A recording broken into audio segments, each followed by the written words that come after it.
고린도전서 12장입니다. 고린도전서 12장 1절로 11절까지 말씀.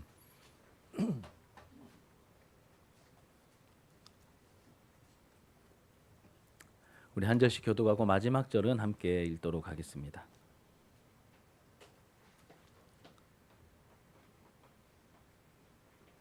제가 1절을 먼저 읽겠습니다.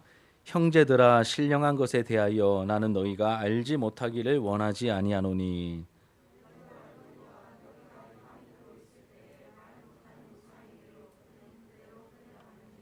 그러므로 내가 너희에게 알리노니 하나님의 영으로 말하는 자는 누구든지 예수를 저주할 자라 하지 아니하고 또 성령으로 아니하고는 누구든지 예수를 주시라 할 수 없느니라. 직분은 여러 가지나 주는 같으며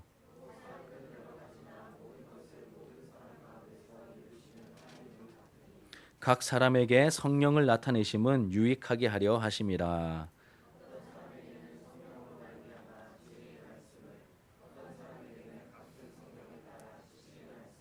다른 사람에게는 같은 성령으로 믿음을, 어떤 사람에게는 한 성령으로 병 고치는 은사를,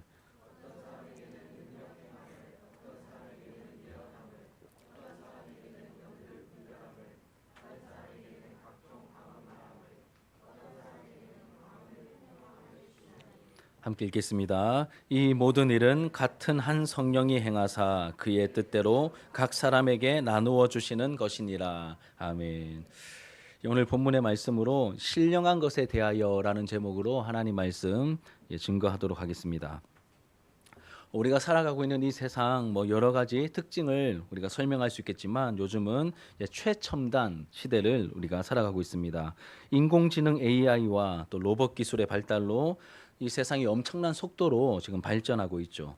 이렇듯 과학이 엄청난 속도로 발전하면서 사람들은 이제 눈에 보이지 않는 영역, 그러니 이제 과학으로 설명이 되지 않는 이 영적인 세계에 무관심하거나 무시하는 경향이 점점 짙어지고 있습니다.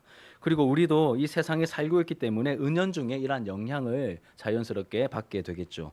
그래서 교회 안에서도 영적인 것, 신령한 것보다는 우리 삶에 직접 도움을 주는 요소들에 더 관심을 가지고 가르치는 경우가 이제 많습니다. 그러다 보니 이 신령한 것들에 대한 관심도가 자연스럽게 줄어들게 되겠죠.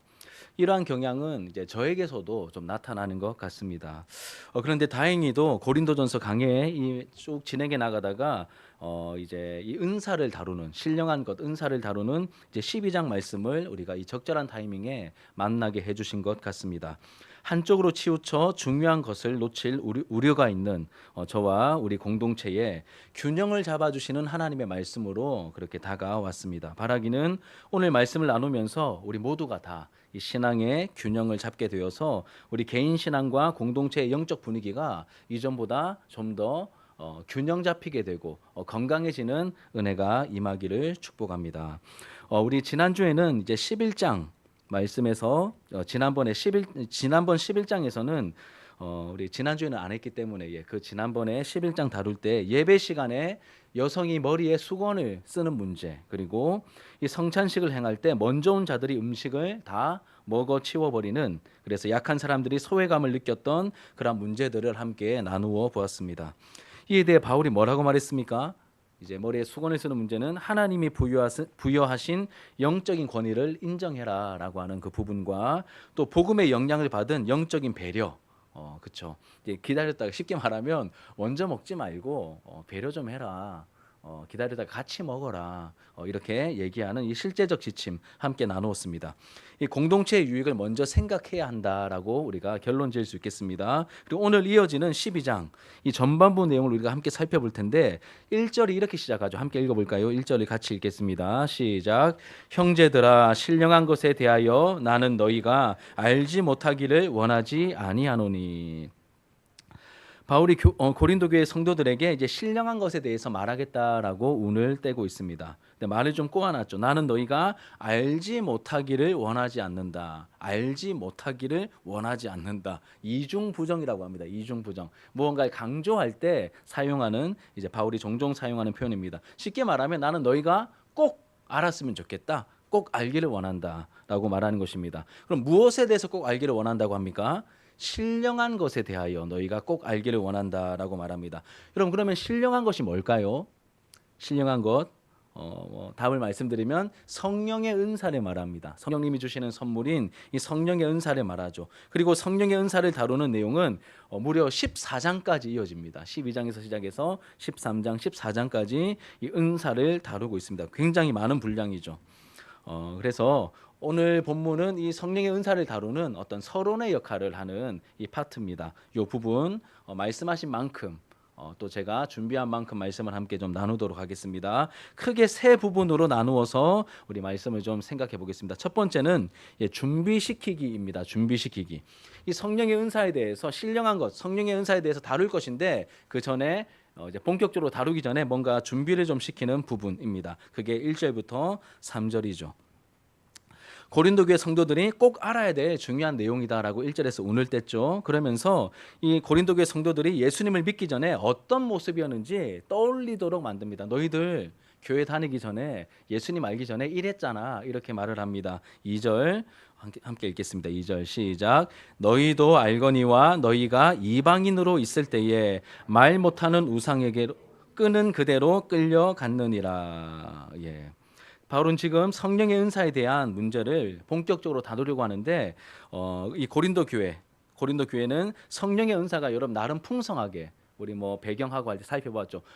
은사를 이렇게 세 장이나 거쳐서 다룬다는 것은 그만큼 성령의 은사가 많이 나타났던 교회라는 반증이기도 하겠죠. 그래서 이 성령의 은사가 나름 풍성하게 나타났고 그들 스스로 뭐라고 생각했을까요? 우린 좀 신령해, 이렇게 생각했겠죠. 그렇죠?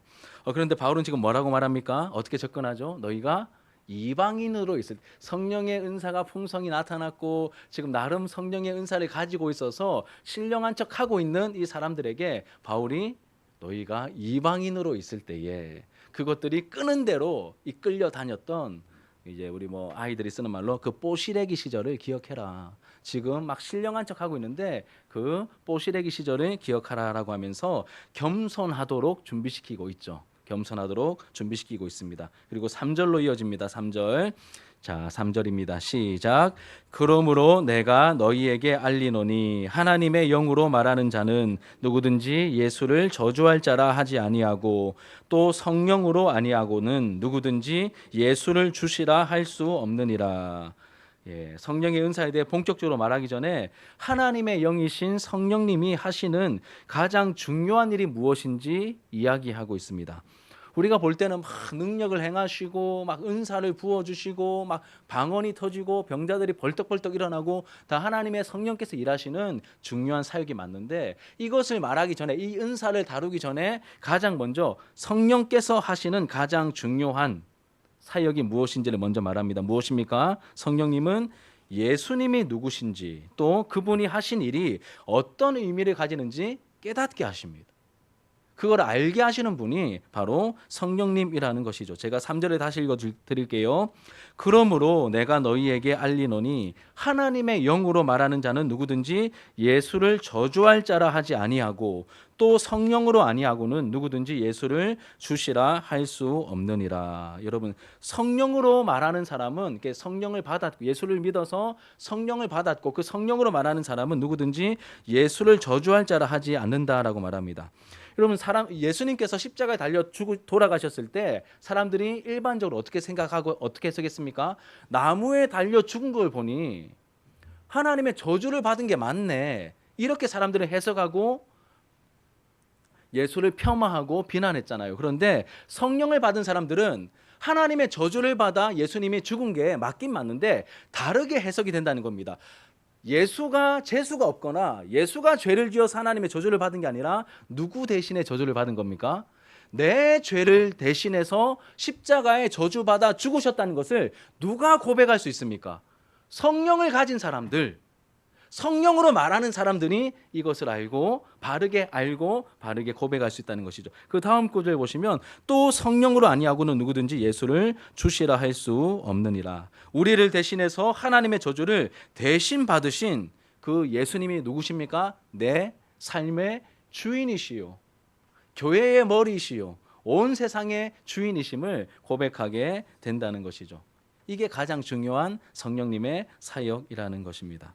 여러분 1절부터 3절까지의 내용을 우리가 살펴보았는데 쭉 정리해 보면 이렇게 바울이 말하고 있습니다. 이 성령의 은사, 신령한 것에 본격적으로 말하기에 앞서서 준비시킵니다. 너희가 알아야 할 중요한 내용이 있다. 이게 1절이죠. 그 2절에 그 전에 너희가 이방인이었고 우상에게 끌려다녔던 그 뽀시래기 시절을 기억하면서 마음을 좀 낮추어라.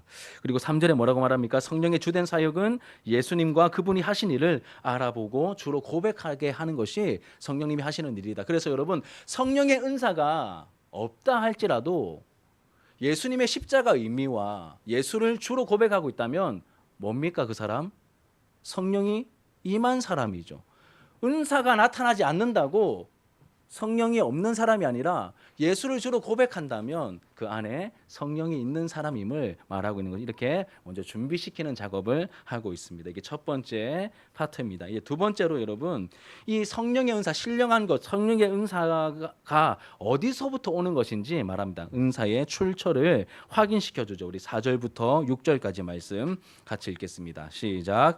은사는 여러 가지나 성령은 같고 직분은 여러 가지나 주는 같으며 또 사역은 여러 가지나 모든 것을 모든 사람 가운데서 이루시는 하나님은 같으니. 뭐가 강조되고 있습니까? 반복되죠. 여러 가지 또 같다 이렇게 강조되고 있죠. 여기서 은사는 카리스마입니다. 카리스마. 은사는 헬라어로 카리스마이고 영어로는 기프트라고 되어 있습니다. 기프트. 우리 뭐 카톡 보낼 때 뭐 기프티콘 할 때 그 기프트 선물이죠, 선물. 은사에 이제 복수로 사용되었는데 은사의 종류가 여러 가지라는 것을 우리에게 보여줍니다. 근데 여러 가지인데 그 은사를 주시는 분은 한 분이시래요. 누굽니까? 성령 하나님이 여러 가지 은사를 주신다. 한 분 하나님께로부터 그 은사가 다 분배가 된다는 뜻입니다. 자, 두 번째로 또 교회 안에 뭐가 있습니까? 직분이 있다. 직분은 헬라어로 디아코노스입니다. 디아코노스, 영어로 서비스라고 되어 있는데 섬김, 봉사라는 의미로 주로 사용이 됩니다. 교회 안에서 행해지는 모든 봉사, 그리고 사도나 순회 전도자가 특별히 임무를 수행하는 것, 이것도 디아코노스. 그리고 이게 헌금하는, 연보하는 것까지도 이 디아코노스라는 단어를 사용했습니다. 이제 여기서는 이렇게 정리할 수 있겠습니다. 교회를 섬기는 직분 역시 여러 가지 모습으로 나타나지만 직분을 주시는 분은 누구십니까? 주라고 되어 있습니다. 주는 누굴까요? 예수님을 말하는 것입니다. 교회의 주인이신 예수님을 말하는 것입니다. 여러 가지 직분이 있는데 그 직분 우리가 획득한 게 아니라 교회의 머리며 주인이신 예수님께서 여러 직분을 우리에게 나누어 주신 것이다. 이것을 말하고 있습니다. 자, 세 번째로 또 뭘 말하죠? 사역을 말합니다. 사역. 자, 또 사역은 여러 가지나라고 말하죠. 이 사역은 에네르게마라고 하는 이 헬라어 단어인데 에네르게마 이제 영어의 에너지가 여기서 나왔습니다. 이제 영어의 에너지가 여기서 나왔다고 합니다. 영어로는 이게 working이라고 번역이 되어 있는데 사역, 이 working은 사람에 따라 교회에 따라 이게 다양하게 나타나죠. 교회마다 사역이 여러 가지 방향으로 나타납니다. 최근에 우리 교회에서도 여러 사역들을 했었죠. 대표적으로 뭘 했습니까? 고난주가 특세하면서 함께 우리가 은혜를 나누었고 또 부활절의 세례식을 통하여 하나님의 자녀로서의 그 표와 인인 그 세례를 베풀었죠. 그리고 또 최근에 또 영어 바이블 캠프도 우리가 이틀 동안 하면서 전도도 하고 아이들에게 복음을 전하고 또 교회 따스함들을 이렇게 또 잘 전달했습니다. 이 여러 가지 사역이 있습니다. 이렇게 사역은 여러 가지지만 성경이 뭐라고 말하죠, 여러분? 또 사역은 여러 가지나 모든 것을 모든 사람 가운데서 이루시는 하나님이 같다. 그러니까 여러분 우리가 하는 사역 같지만 누가 하는 사역입니까? 하나님께서 우리를 통해 하시는 사역이다 이렇게 말합니다. 그래서 여러분 사역하실 때 이 부분을 명심하셔야 됩니다. 저도 이게 확 들어오더라고요.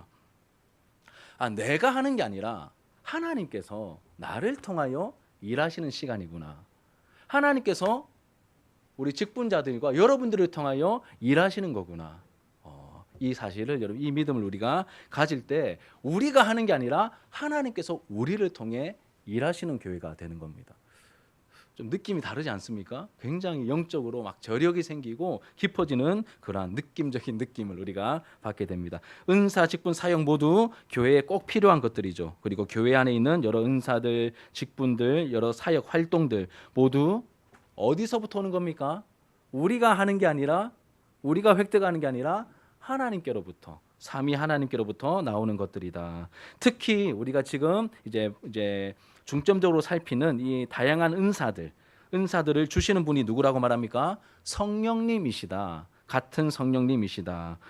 열심히 기도해서 내가 분량을 채워서 획득한 것이 아니죠. 교회 안에 섬기는 직분도 주시는 분이 바로 여러분 열심히 교회에 섬기셔서 여러분들이 획득한 직분이 아니라 열심히 섬긴 건 맞지만 여러분들에게 직분을 주신 분은 예수님이시다. 예, 교회 머리신 예수님이시다. 예, 그리고 사역도 마찬가지입니다. 우리가 으쌰해서 하는 일이 아니라 하나님께서 하실 일이 있는데 감동을 주신 겁니다. 우리 뭐 영어 바이블 캠프 같은 경우도 우리 뭐 박권사님과 또 이수영 집사님의 마음을 움직이셔가지고 두 분이 샤바샤바한 것처럼 보이지만 영적으로 해석을 하면 하나님께서 이 지역의 어린 아이들, 어린 영혼들 교회에 한번 품고 싶으셔서 만나고 싶으셔서 하나님이 두 분에게 감동을 주셨고 또 다른 선생들의 마음에도 감동을 주셔서 이 일들을 진행하게 하신 것. 다른 모든 사역들도 마찬가지입니다. 최근에 했던 사역이 이것이기 때문에 제가 그렇게 말씀을 드린 겁니다. 그러므로 모든 것에 여러분 주체는 사람이 아니라 하나님이시죠. 삼위 하나님이십니다. 특히 이 성령님의 은사에 대해 우리가 더 다룰 것인데 이 은사의 출처는 우리가 아니라 바로 성령 하나님이십니다. 그럼 기도를 많이 해서 은사를 받아내는 게 아닙니다. 기도를 많이 하는 건 유익합니다, 여러분. 너무너무 유익합니다. 그런데 하나님의 뜻에 따라 우리에게 선물로 이 성령의 은사를 주시는 것이죠. 우리 11절 말씀 같이 한번 읽겠습니다. 11절 말씀. 자, 시작. 이 모든 일은 같은 한 성령이 행하사 그의 뜻대로 각 사람에게 나누어 주시는 것이라. 우리가 기도해서 떼써서 받아낸 게 아니라 뭐라고 말합니까? 이 모든 일은 같은 한 성령이 행하사 그의 뜻대로. 누구의 뜻입니까? 성령 하나님의 뜻대로 각 사람에게 뭐라고요? 나누어 주신 거다. 저 사람에게 저런 은사가 필요하니 주신 겁니다. 선물로. 은사라는 말 자체가 선물입니다, 여러분.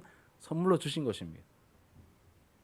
여러분, 이게 헷갈리면 은사, 직분, 사역 모두가 다 자랑거리가 되고 공로가 됩니다. 아닙니다, 여러분. 그래서 바울은 은사의 출처가 어디에 있는지, 누구로부터인지 확실하게 짚고 넘어가고 있는 것이죠. 이것이 우리가 두 번째 확인한 은사의 출처 확인하기입니다. 이제 세 번째로 여러분, 구체적인 성령의 은사들로 뭐가 있는지를 소개하며 말하고 있습니다. 이렇게 신령한 이제 성령의 은사에 대해 말씀을 들을 준비를 시키고 그 은사가 어디로부터 누구로부터 오는 것인지 한 번 더 확실하게 가르쳐 준 다음에 이제 성령의 은사 몇 가지를 말합니까, 여러분? 9가지 은사에 대해서 이야기합니다. 근데 이 9가지 은사가 전부는 아닙니다. 더 많은 은사가 있지만 가장 대표적인 9가지 성령의 은사 우리에게 말하고 있습니다. 그리고 이 9가지 은사를 말하기 직전에 이 징검다리 역할을 하는 7절을 먼저 언급하죠. 7절 같이 한번 읽겠습니다. 7절. 자, 시작. 각 사람에게 성령을 나타내심은 유익하게 하려 하심이라. 각 사람에게 성령을 나타내심은 쉽게 말하면 이 성령의 은사를 주시는 이것은 그 이유가 뭐라고 되어 있습니까? 유익하게 하려 하심이라. 그러면 이 유익은 누구를 위한 유익일까요? 은사 받은 그 당사자를 위한 유익일까요? 그렇지 않습니다. 물론 유익이 있겠죠. 그런데 여기서 말하는 유익은 공동체의 유익을 말하는 겁니다. 저와 여러분들이 혹시 은사를 받았고 그 은사를 사용하는 가운데 공동체의 유익이 나타나는 게 정상이라는 거예요. 이게 성령님이 일하시는 정상적인 패턴이라는 겁니다. 철저하게 공동체의 유익을 위해서 이 은사를 주셨다. 그래서 내게 주신 은사를 제대로 사용할 때 내 주변에 있는 사람들이 뭘 맛볼까요? 하나님의 은혜를 맛보겠죠. 은사를 제대로 사용할 때 내 주변에 있는 사람들이 하나님의 임재를 느끼기도 하고 하나님의 임재를 느끼고 또 은혜를 경험할 것입니다. 또 믿음이 자라며 내가 많은 가르치는 은사가 있습니다. 은사를 주신 분이 하나님이시며 감사하는 마음으로 영혼의 공동체 유익을 위해서 이 목적을 알고 바르게 섬기면 공동체 유익이 나타나 저의 가르침을 받은 대상들이 어떻게 될까요? 믿음이 자라겠죠. 이러한 일들이 나타나게 된다는 것입니다. 성령께서 은사를 주신 목적은 공동체에 유익이 있습니다. 자, 그렇다면 성령께서 주신 은사에 어떤 것들이 있을까? 9가지를 말씀드렸는데 우리 8절부터 10절까지 말씀 하나씩 우리 읽어보겠습니다. 시작. 어떤 사람에게는 성령으로 말미암아 지혜의 말씀을, 어떤 사람에게는 같은 성령을 따라 지식의 말씀을, 다른 사람에게는 같은 성령으로 믿음을, 어떤 사람에게는 한 성령으로 병 고치는 은사를, 어떤 사람에게는 능력 행함을, 어떤 사람에게는 예언함을, 어떤 사람에게는 영들 분별함을, 다른 사람에게는 각종 방언 말함을, 어떤 사람에게는 방언들 통역함을 주시나니. 하나씩 이렇게 헤아려 보시면 9개 은사가 나옵니다.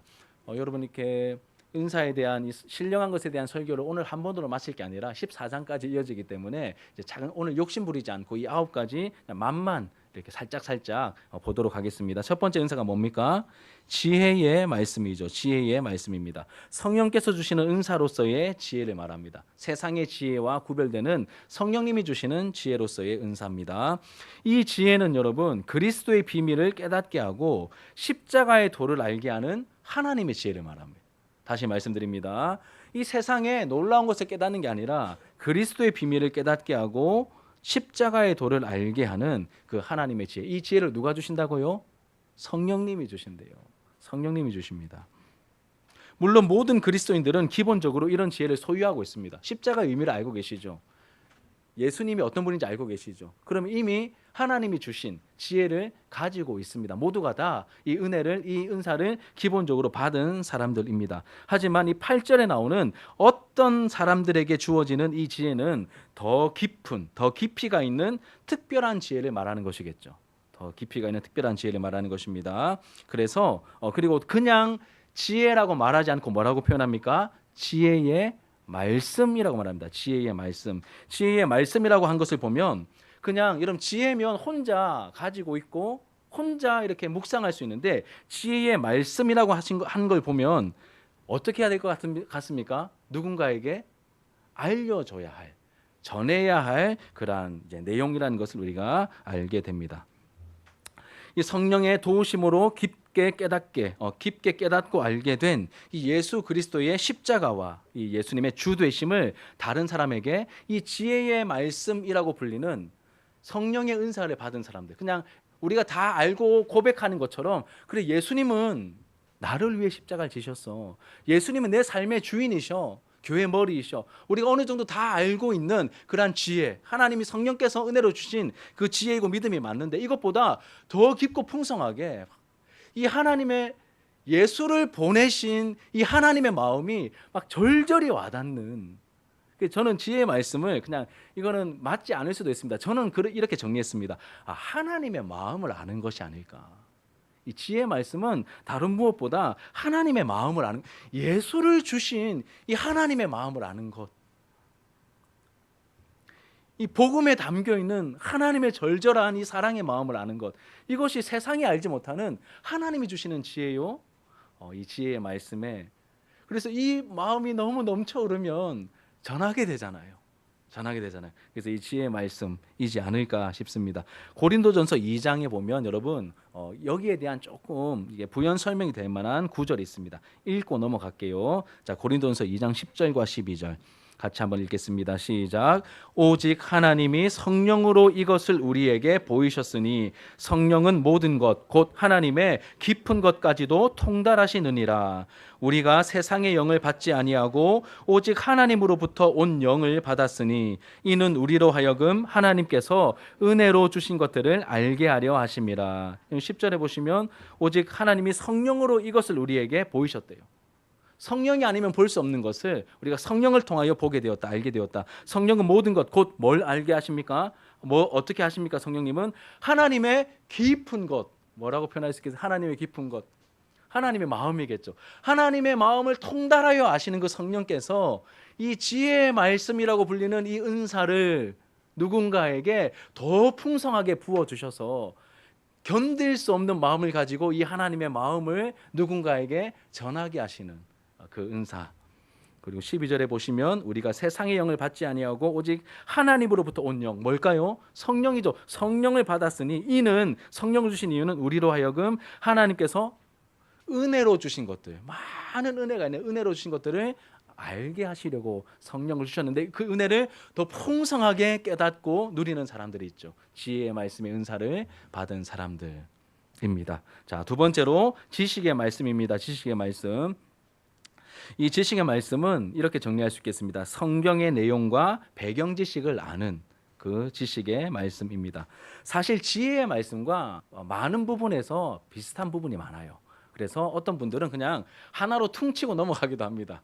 예, 신학자들 중에. 그런데 이거를 퉁치고 넘어갈 것 같으면 이렇게 구분할 필요가 없잖아요. 바울이 실수한 것도 아니고. 그래서 지혜의 말씀과 지식의 말씀을 좀 구별할 수 있는데, 여기서 지식은 이제 헬라어로 그노시스라고 하는 단어인데, 이 지식은 인간의 노력으로 획득하는 지식이 아니라 은사로서 받은 지식이죠. 은사로서, 은혜로서 받은 지식입니다. 따라서 이 지식의 말씀은 성경에 대한 깊이 있는 이해와 설명하는 능력을 가르친다라고 많은 분들이 그렇게 해석을 하고 여깁니다. 저도 동의합니다. 예, 지식의 말씀은 성경에 대한 깊이 있는 이해와 설명하는 능력을 가리킵니다. 그래서 여러분, 이 지식의 말씀에 대한 은사가 특별히 나타났던 시기들이 있습니다.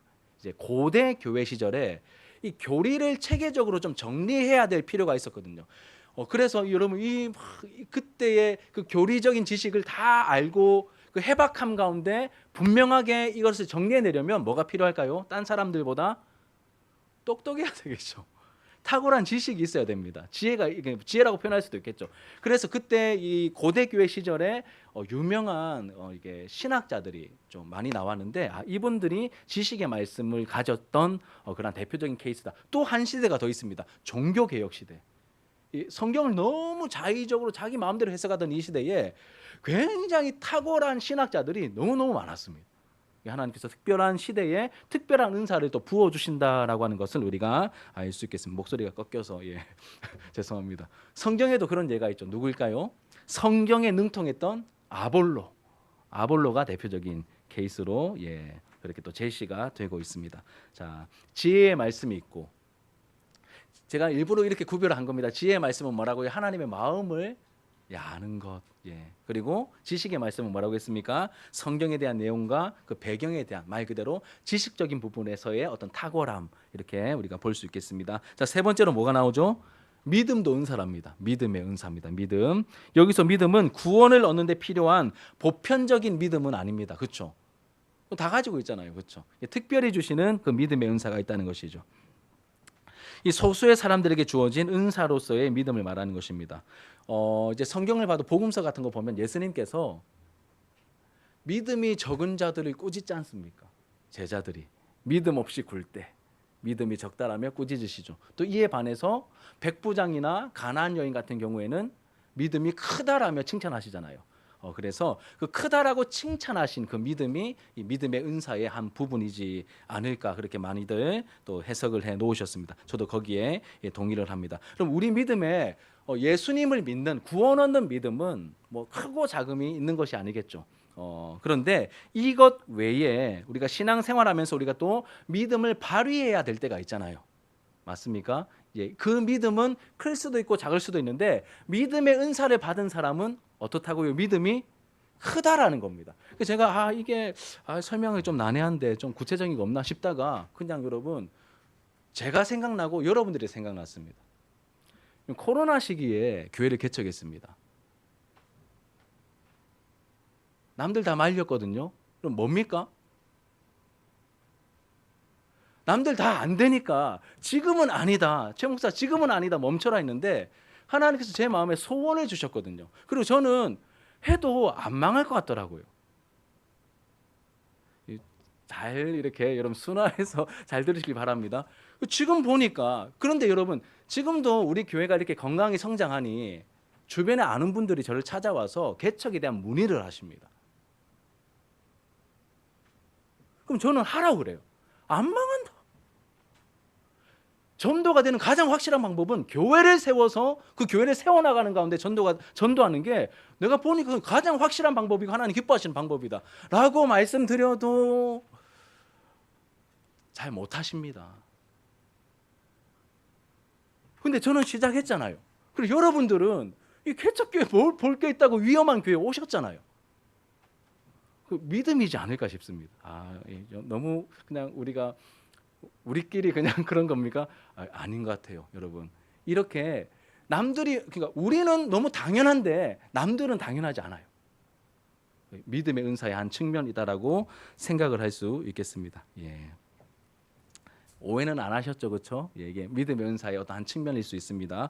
하면 되겠는데 나는 문제가 없는 겁니다.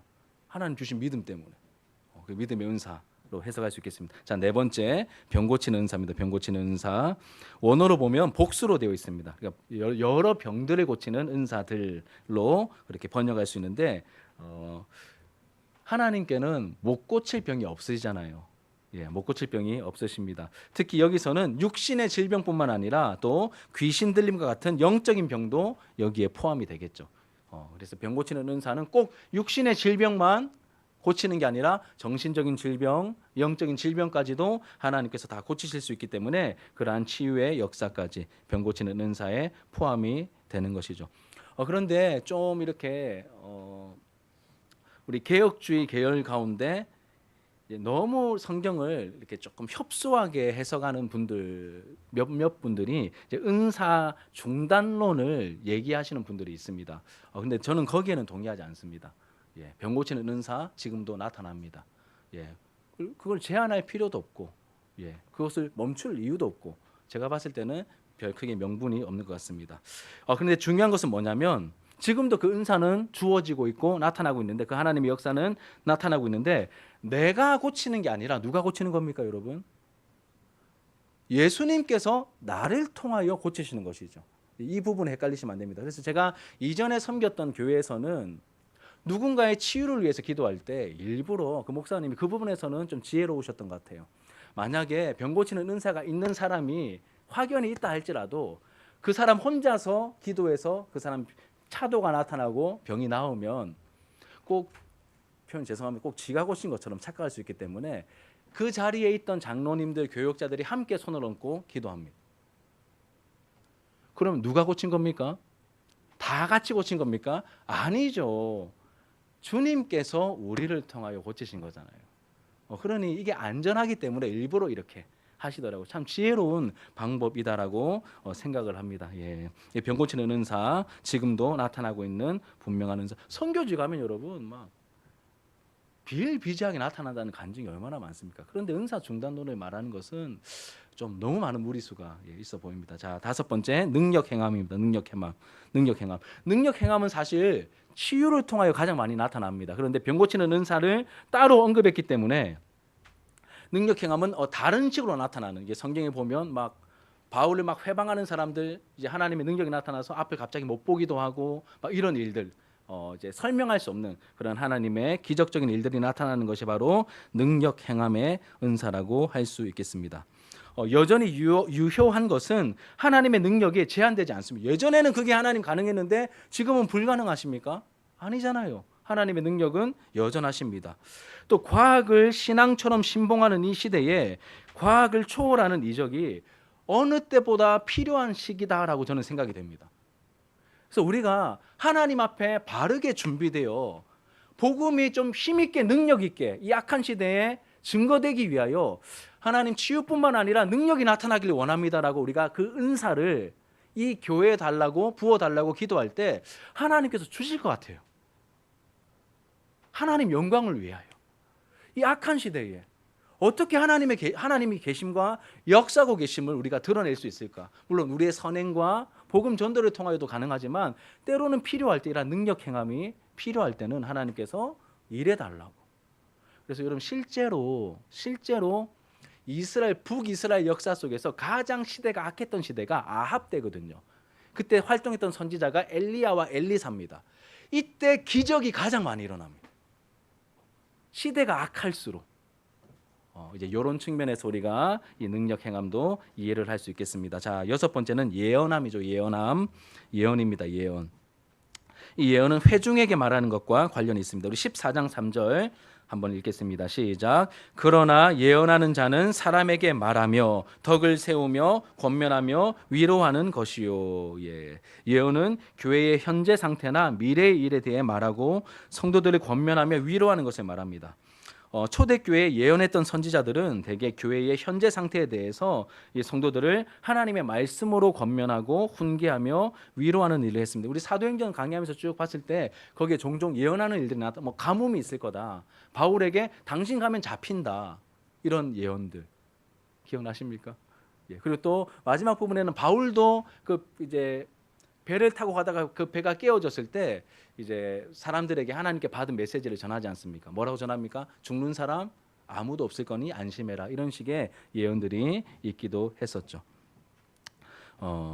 근데 여기서 중요한 것은 그러나 예언하는 자는 사람에게 말하며 그 결과가 어떻게 나타납니까? 덕을 세우며 권면하며 위로하는 그러한 결과들로 나타나게 됩니다. 그리고 이때 이 예언의 은사가 좀 활발했던 것은 신약 성경이 없던 시절이기 때문에 그렇습니다. 신약 성경이 없던 시절이기 때문에 그런 것이죠.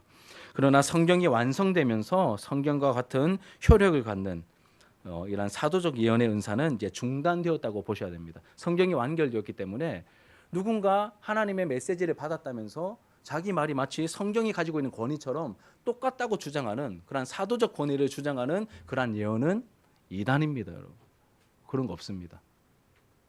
그런 선을 넘는 것이죠. 성경이 완결되었는데 이렇게 주장하는 사람들이 누굴까요? 이제 신사도 운동을 하시는 분들 중에 자기들이 사도고 곧 내가 사도이기 때문에 내가 하는 말은 옛날 사도들이 했던 말과 동등한 권위를 가진다. 이렇게 주장하는 사람은 엉터리입니다, 여러분. 그거는 말도 안 되는 그러한 소리죠. 신구약 66권의 성경으로 충분하고 이미 계시는 완결되었습니다. 충분합니다.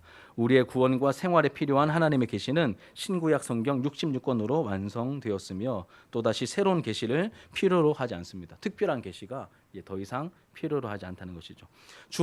그러니 여러분 주어진 성경을 잘 읽으시면 됩니다. 주어진 성경을 잘 읽으시면 됩니다. 그리고 적용하심으로 구원과 생활에 필요한 모든 지침을 이 성경으로부터 성령의 도우심을 따라 얻을 수 있으니 이 선을 넘으시면 안 됩니다. 자, 7번째는 영들 분별함입니다. 영들 분별함. 자, 신비로운 역사라고 해서 다 성령께서 일으키시는 역사가 아닙니다. 여러분, 다른 종교에서도 방언을 한다는 얘기 들어보셨습니까? 처음 들으세요? 다른 종교에서도 합니다, 여러분. 우리만 가지고 있는 것처럼 생각하시면 안 됩니다. 그거는 성령이 아니라 다른 악한 영의 역사겠죠, 그렇죠? 그러니까 영들의 분별이 필요하다는 겁니다. 막 신비로운 일들이 일어난다고 해서 다 성령께서 일으키시는 행하시는 게 아닐 수 있다라고 성경은 분명히 말합니다. 요한계시록 읽어보면 이제 이 적 그리스도가 행하는 일들 장난 아니잖아요. 그런 일들이 내 눈앞에서 벌어졌을 때 안 넘어갈 미혹되지 않은 사람이 누가 있겠습니까? 그러니 우리가 잘 분별해야 한다라고 말합니다. 그럼 어떻게 분별할 수 있을까? 하나님의 말씀이며 진리이신 예수 그리스도에 대한 그 고백으로, 예수 그리스도에 대한 분명한 고백으로 우리가 분별할 수 있습니다. 이거는 성경이 말하는 바죠. 요한 1서 4장 2절과 3절 같이 읽겠습니다. 요한 1서 4장 2절과 3절 시작. 이로써 너희가 하나님의 영을 알지니 곧 예수 그리스도께서 육체로 오신 것을 시인하는 영마다 하나님께 속한 것이요 예수를 시인하지 아니하는 영마다 하나님께 속한 것이 아니니 이것은 적 그리스도의 영이니라. 뭔가 어떤 역사들이 나타날 때 그 영을 분별할 수 있는 기준 뭡니까? 예수 그리스도께서 육체로 오신 것을 시인하는 영은 성령의 역사요. 예수 그리스도께서 육체로 오심을 시인하지 못하는 이들은 이제 거짓 적 그리스도의 영이다라고 말합니다. 이처럼 거짓 영은 그리스도께서 육체로 오셨음을 부인합니다. 다시 말해 예수님의 존재 자체를 부인한다는 것이 아니라 성경이 말하는 예수를 부인한다는 것입니다. 이 시대에 가장 사람들이 믿기 어려워했던 것이 예수님의 성육신이었습니다. 성육신. 이 헬라 철학의 영향을 많이 받은 사람들은 어떻게 영이신 하나님이 이 추하고 더러운 사람이 될 수 있는가? 진짜 사람이 될 수 있는가? 설명이 안 되거든요. 그럼 이것을 믿는다는 것은 무슨 말일까요? 성경대로 말씀대로 예수를 믿고 고백한다는 뜻이죠. 그러니 이게 쉽게 말하면 여러분 이제 바른 신앙의 고백으로 분별하게 되는데 이 성경 말씀으로만 성경 진리이신 성경 말씀으로만 이 참과 거짓 영이 분별될 수 있다는 것입니다. 그러니까 나타나는 현상으로 분별하는 것이 아니라 이 하나님의 진리의 말씀으로 이 진리의 말씀으로 우리가 악한 영과 참된 성령의 역사를 분별할 수 있다는 것이죠. 앞에서 제가 말씀드렸던 공동체의 유익이나 여러 가지 부분들도 다 참고하시면서 이 진리의 말씀, 특히 여러분 자꾸 예수님이 가려지고 예수님을 이상하게 말하고 자기 자신을 드러내는 사람은 결국엔 다 가짜입니다. 예수가 부인되면, 복음이 부인되면 아무리 대단한 일들이 일어난다 할지라도 다 가짜입니다, 여러분. 성령의 역사가 아니라는 거예요. 하지만 성령께서 일으키시는 참된 역사는 어떻게 진행이 됩니까? 예수님께서 드러나면서 예수님께서 영광 받으시고 예수로 충만하게 되는 역사가 나타나게 된다는 겁니다. 이게 참과 거짓의 차이입니다. 어렵지 않죠, 그렇죠? 그렇게 나타나게 된다는 것입니다. 자, 8번째는 각종 방언 말함입니다. 그리고 9번째는 방언들 통역함이죠. 요거는 여러분 나중에 14장 가면 예언과 방언에 대해서 계속 주구장창 좀 생각해 봐야 되기 때문에 이제 간단하게만 짚고 넘어갈게요. 각종 방언 말함은 사도행전 2장에 나오는 방언이 나옵니다. 사도행전 2장에 나오는 외국어로 말하는 방언을 말하는 게 아닙니다. 지금 여기서 12장에서 말하는 방언은 2장에 나왔던 그 외국어로 사람들이 다 알아들었던 난곳 방언을 말하는 게 아니라 신비로운 말을 말합니다. 14장 2절을 같이 한번 읽어볼게요. 14장 2절 시작. 방언을 말하는 자는 사람에게 하지 아니하고 하나님께 하나니 이는 알아듣는 자가 없고 그 영으로 비밀을 말함이니라. 그러니까 방언을 말하는 자 뭐라고 말합니까? 사람에게 하는 거 아니다. 사람에게 하는 거 아니다. 하나님께 방언으로 기도하는 거다. 이는 알아듣는 자가 있습니까? 없습니까? 없습니다, 여러분. 못 알아듣는 게 정상. 그리고 뭡니까? 영으로 기도하는 거예요. 영으로 비밀을 말하는 겁니다. 그래서 저도 방언 기도하는 분들 뭘 기도하고 있는 거냐면 다른 게 아니라 그냥 내 소원을 막 말하고 있는 게 아니에요. 불안해하지 마십시오. 성경의 원리를 따르면 성령의 인도하심을 따라 바르게 방언으로 기도하시는 분들은 영으로 비밀을 하나님께 말씀드리고 있는 거예요. 그 비밀이 뭘까요? 바울 서신에서의 비밀은 복음입니다. 예수 그리스도가 구주이시다, 그리스도이시다, 예수를 통한 구원이다, 율법이 아니다.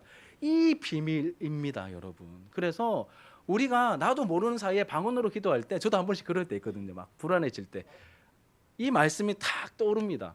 나는 지금 나도 알아듣지 못하는 말로 하나님께 기도하고 있지만 내가 이 비밀을 하나님 앞에 풍성하게 지금 아뢰고 있는 거야. 이렇게 이 믿음을 가지고 하나님께 기도하면 좀 안정감이 생깁니다.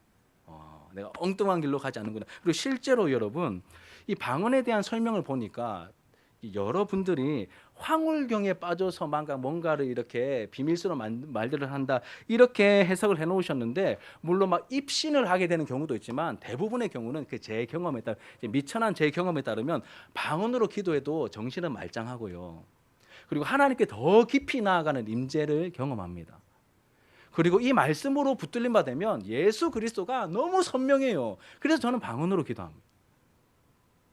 황홀경에 빠지고 불안해지고 이게 아니라 이게 제가 막 이렇게 여러분들의 좀 불안함들을 좀 해소시켜 드리기 위해서, 왜냐하면 저는 이제 그렇게 기도를 하니까 그렇게 막 기도하면서 막 딴 세계로 가는 게 아니라 여러분 딴 세계로 가는 게 아니라 하나님 앞에 더 충만하게 하나님 앞에 서게 되고 내 영혼이 더 이렇게 하나님 앞에서 때로는 내가 죄인됨이 더 막 절실히 느껴져서 더 하나님 앞에서 막 오열하며 반응하게 되고 회개하게 되고 영으로 비밀을 쏟아놓기 때문에 때로는 여러분 이게 그리스도에 대한 복음에 대한 비밀이기도 하지만 내 안에 있는 은밀한 죄악들을 나도 모르는 사이에 하나님 앞에 쏟아내면서 기도하기도 하고 또 이 짧은 시간이지만 방언으로 얘기하면 나도 모르는 내용이지만 하나님께서 하나님 뜻 가운데 많은 내용들을 하나님 앞에 쏟아내게 하시면서 기도가 풍성해지게 하는 역사가 그 은혜가 방언을 통하여 나타나기도 합니다. 제가 조금 이 부분은 전혀 모르지 않기 때문에 아는 것도 별로 없지만 전혀 모르지 않기 때문에 제 경험을 중심으로 해서 또 제가 그동안 들었던 설교의 내용들과 이 말씀을 근거로 해서 방언에 대한 내용을 말씀드렸고 방언들 통역하는 분들이 계시더라고요. 근데 다 좀 믿을만해 보이지는 못하지만 방언을 통역하는 분들이 계십니다. 제 친한 전도사 시절에 제가 아꼈던 후배 중에 한 명이 방언으로 막 이제 얘는 열심히 특심이어가지고 막 뭐 10대 때부터 방언을 하고 막 전화세 예수팀 막 따라다니고 막 이렇게 좀 신령한 친구가 있었거든요. 그래서 제가 회심하고 난 다음에 얘하고 좀 친하게 같은 방송으로 친하게 지냈었는데 자기가 하는 방언이 너무 궁금하다 그래가지고 제가 저희 아버지한테 데려왔어요. 기도를 많이 하셔가지고 그래서 이 친구 그 아버지께서 방언해봐라. 그러니까 자기 기도하는 방언을 하더라고요. 저희 아버지 손을 대시면서 그래 하면서 통변을 해주시더라고요. 이게 하는 경우들이 또 있습니다, 여러분. 하는 경우들이 있습니다. 근데 요즘 하도 영적으로 막 무질서하고 혼란해서 그 통변도 다 이게 미치는 신뢰는 안 되지만 여하튼 이렇게 통변의 역사가 있다는 것입니다. 그럼 이제 말씀을 정리하며 마치려고 합니다. 오늘은 그냥 맛배기만 한 겁니다. 우리 시간 지날수록 좀 더 풍성한 내용들, 깊은 내용도 함께 보도록 하겠습니다. 자, 적용하며 이제 두 가지로 적용하며 설교를 마치려고 합니다. 첫 번째는 신령한 것에 대해서 알아야 됩니다, 여러분. 그리고 사모하셔야 됩니다. 하나님의 은혜인데, 선물인데 하나님은 준비해 놓으셨는데 나는 관심 없다고 반응하시면 좀 그렇겠죠. 그래서 신령한 것에 대해서 우리가 알고 사모해야 합니다. 이 시대의 영향으로 인해 신령한 것, 즉 성령의 은사에 대해 너무 무관심하거나 무지하시면 안 됩니다. 우리가 너무 무지해도 막 누가 그냥 내가 거기에 대한 지식과 경험이 없으니까 누가 조금만 신령한 척해도 그냥 혹 넘어가는 경우들이 생길 수 있어요. 그래서 아셔야 됩니다.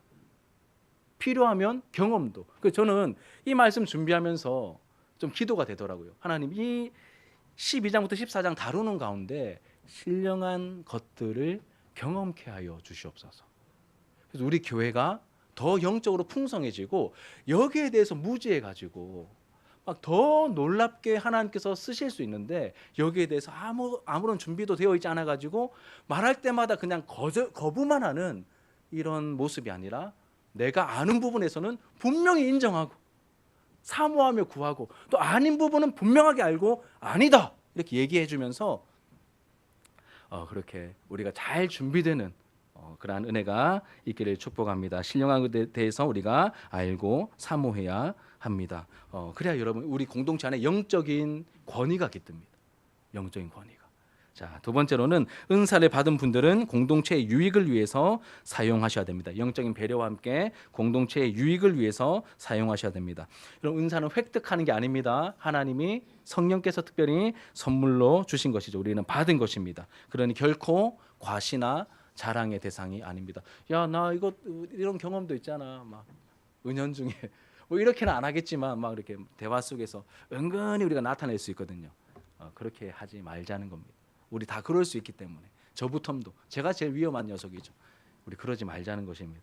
자기 만족용, 어떤 과시용, 전시용이 아니라 공동체의 유익을 위해 사용하라고 주신 은사입니다. 공동체 유익을 항상 생각하시면서 나에게 주신 은사. 오늘은 이게 신령한 은사를 다루었지만 뭐 구제, 뭐 가르치는 것 여러 가지 또 로마서에서 말하는 또 다른 은사들도 있거든요. 그러니까 그런 은사들을 자기 과시용으로 사용하는 것이 아니라 우리가 교회 공동체 유익을 위해서 사용해야 한다는 것이고, 그럼 놀랍게도 하나님의 선물인 이 은사는 사용할수록 개발되고 풍성해집니다. 사람이 준 거는 사용하면 사라지잖아요. 근데 하나님이 선물로 주신 이 은사는 사용할수록 개발이 되고 풍성해진다는 이 은사의 역설적인 원리도 기억하셨으면 좋겠습니다. 그래서 여러분 이제 말씀을 마치면서 이제 신령한 성령의 은사를 무시하는 분위기가 있다면, 무지한 분위기와 무시하는 분위기가 있다면 이런 말씀을 쭉 이렇게 듣고 또 기도하면서 그런 분위기는 사라지게 되고 성령께서 주시는 그 은사가 필요함을 우리가 인정하며 사모하는 그런 영적 분위기가 나타나고 공동체가 되기를 축복합니다. 그리고 여러분 성령의 은사가 부어지려면 사모하셔야 됩니다. 사모하셔야 돼요. 난 필요 없는데요. 이렇게 생각하면 하나님도 주실 이유가 없잖아요. 분명히 알고 사모하며 구하셔야 합니다. 또 한 가지는 우리가 준비되어 있어야 됩니다. 그럼 세상에 너무 빠져 있고 우리가 너무 죄악스러우면 하나님께서 선물을 제대로 잘 주실 수가 없지 않습니까? 제가 막 은사하는 집회는 아닌데 막 그렇게 대놓고 막 은사하는 집회는 아닌데 그래도 기도를 많이 하는 그런 집회에 이제 그때 제가 섬겼던 교회 담임 목사님의 이제 그 어떤 뭐 지시로 아이들 데리고 몇 번 참석한 적이 있습니다. 근데 거기서 강조하는 게 두 가지더라고요. 하나는 이제 성령의 신령한 것들을 받기 위한 준비인데 너무 성경적이라서 납득되었습니다. 첫 번째는 회개다. 내가 깨끗해야 된다. 성령은 거룩한 영이시기 때문에 우리가 깨끗해야 된다. 그래서 여러분 집회하기 전에 1시간 동안 보혈 찬양을 부릅니다. 공산당처럼. 네, 능력이 있더라고요. 그리고 목사님이 나오셔가지고 설교를 하시는데 짧으면 3시간, 좀 길면 한 5시간. 그런데 이 말씀에 권세가 있으니까 똑같은 말 비슷한 말 해도 뭔가 힘이 있어요. 막 권세가 있어가지고 그리고 나서 나중에는 은사를 사모하는 마음으로 기도를 합니다. 따라해라 펩시콜라 코카콜라 막 이렇게 하는데 아닙니다. 여러분 이런 데 가시면 안 돼요. 막 콜라 따라해라 막 펩시콜라 아닙니다. 여러분 이런 이상한 데 가다 저한테 걸리시면 저한테 혼납니다. 은사는 기도하는 가운데 말을 타고 터지는 겁니다. 여러분 막 이렇게 따라한다고 되는 게 아니라 근데 진짜 거기서 있는 동안에 제가 같이 이제 데리고 갔던 아이들 중에 80% 이상이 다 방언의 은사를 받았어요. 그래서 신앙이 막 비약적으로 살아계신 하나님을 성령이 나타나면 경험하니까 비약적으로 좀 성장하는 그런 경우들이 있더라고요. 그래서 제가 그 부분들을 다 지지하고 그런 건 아닙니다. 여러분 저를 신뢰하시면서 말씀을 듣듯이 제가 막 그쪽에 치우쳐 있거나 그렇지 않습니다. 제가 그런 색깔을 여러분들께 드러낸 적 한 번도 없죠. 그런 경험이 있다는 겁니다. 그런 세계가 있더라고요. 근데 저는 또 하나님의 말씀을 또 더 깊이 연구하고 더 잘 전하기 위하여 애를 쓰는 이제 그러한 좋은 공동체에 속했기 때문에 이 부분도 너무 좋습니다. 근데 우리가 이것만 주장하면서 딱딱해지는 게 아니라 우리가 모르는 그 부분들에 대해서 열려 있어야 되고 우리가 사모하는 마음으로 구하되 우리가 해야 될 기도 중에 준비 중에 하나가 뭐냐면 여러분 깨끗하게 하셔야 됩니다. 회개를 하셔야 됩니다. 그리고 우리가 시간마다 이 성령의 은사가 나타나기를 우리가 불렀던 찬양처럼 주여 성령의 은사들을 오늘도 내리어 주소서.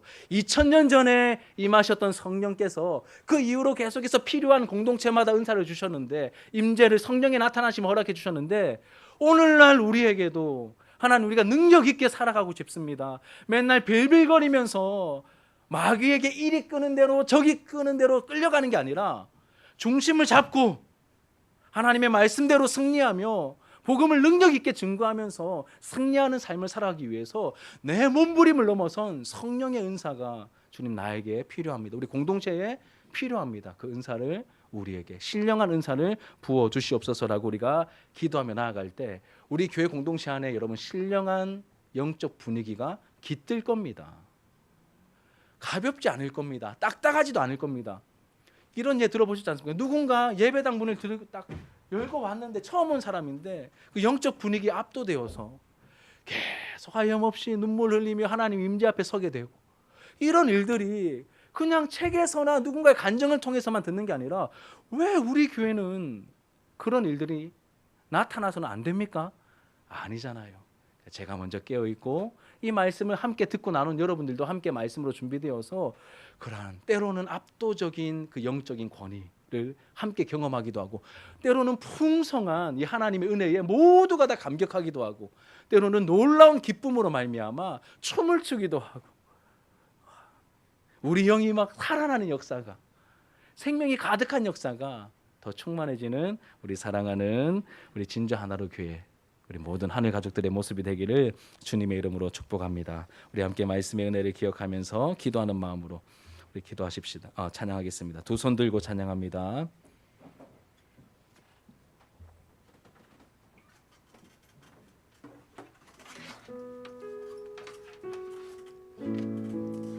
여러분 우리 하나님 앞에 은혜를 구하되 회개의 은혜를 구하면서 우리가 준비되기를 원하는 마음으로 함께 찬양합시다.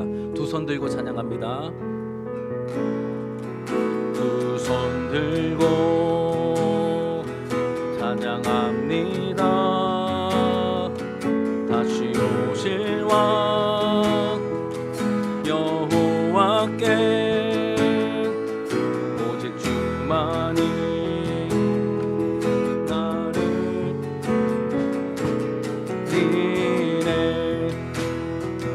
들고 찬양합니다.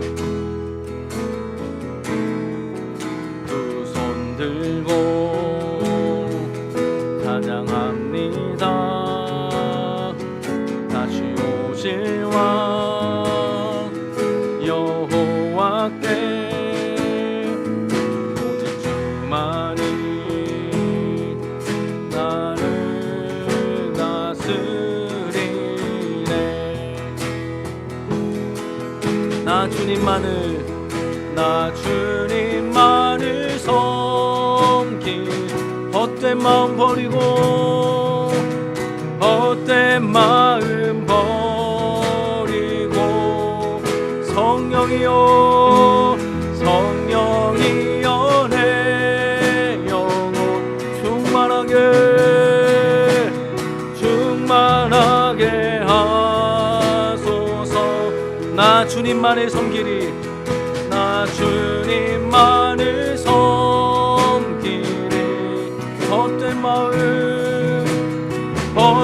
마음 버리고 성령이여 내 영혼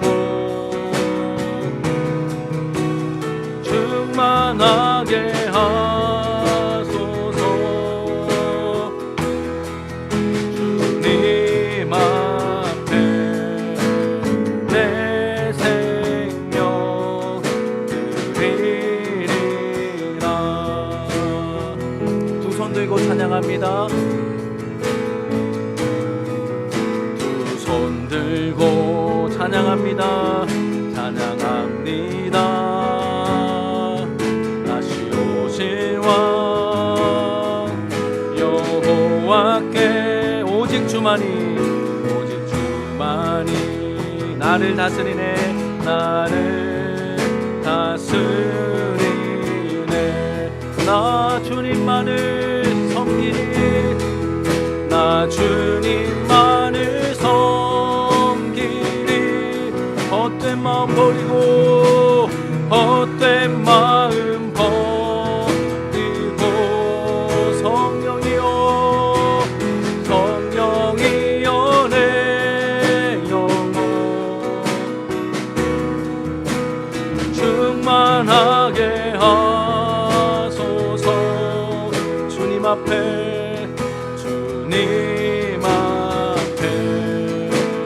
내 생명 드리리라. 나 주님만을 섬기리 나 주님만을 섬기리 헛된 마음 버리고 아멘. 성령이여 내 영혼 충만하게 하소서. 주님 앞에 내 생명 드리리라. 우리 함께 기도해.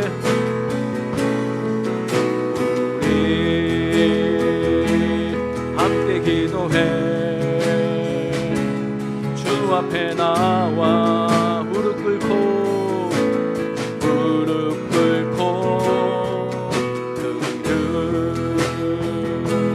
베푸시는 주 하늘을 향해 두 손 들고 하늘 문이 열리고 은혜의 빗줄기 이 땅 가는 내리도록 마침내 주 오셔서 의의 빗줄기 우리 위에 부신 우리 함께 기도해. 우리 함께 주 앞에 나와 우리의 무릎을 꿇고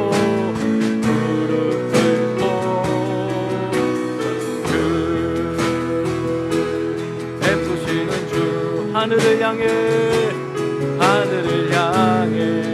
두 손 들고 하늘 문이 열리고 은혜의 빗줄기 이 땅 가득 내리도록 마침내 주 오셔서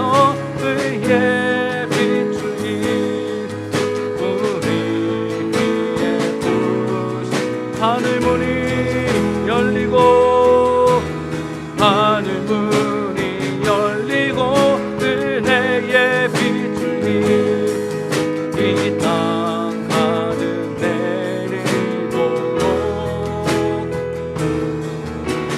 마침내 주 오셔서 그의 빗줄기 우리 위에 부으시도록 우리 목소리로만 하늘 문이 열리고 은혜의 빗줄기 이 땅 가득 내리도록 마침내 주 오셔서 의의 빗줄기 우리 위에 우리 한 번 더 목소리로만 하늘 문이 열리고 하늘 문이 열리고 은혜의 빗줄기 이 땅 가득 내리도록 마침내 주 오셔서 의의 빗줄기 우리 위에 부으시도록 아멘. 우리 오늘 말씀을